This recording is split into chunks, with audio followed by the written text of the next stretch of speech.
a commencé tous les trois ce métier de conseiller en gestion de patrimoine il y a 5 ans en libéral. Ça implique pas mal de galères au début, des heures tardives, du travail le week-end et même parfois on s'est changé nos rendez-vous.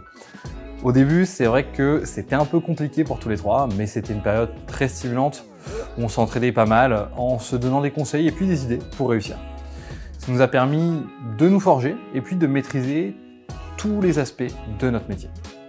Au bout d'un certain temps, on est arrivé dans une forme de routine et forcément, on a commencé à observer les limites du métier. Le Covid a évidemment mis encore plus en exergue ces limites et finalement, on a pu constater que les process n'étaient pas réellement adaptés au mode de vie actuel. Compte tenu de tout cela, on voulait surtout rajouter un aspect social et environnemental à notre métier.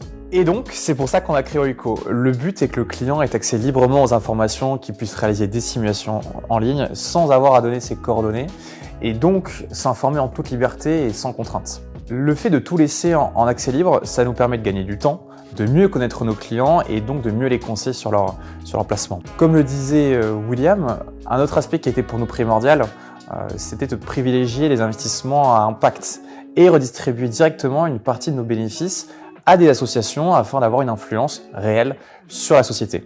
En résumé, le but d'Oiko, c'est de faciliter la vie de nos clients avec des solutions d'épargne qui seront en phase avec les enjeux de demain.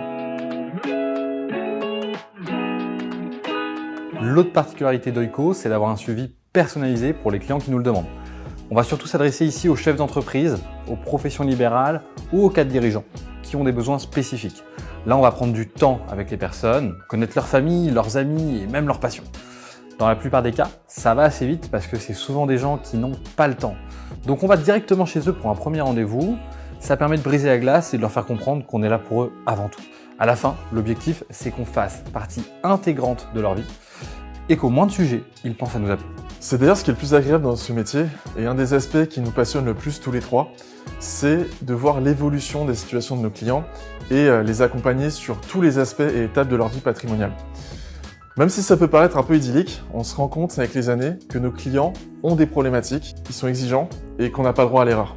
Et forcément, ça implique un haut niveau de professionnalisme de notre part. Finalement, notre force, c'est notre capacité à s'adapter en toutes circonstances.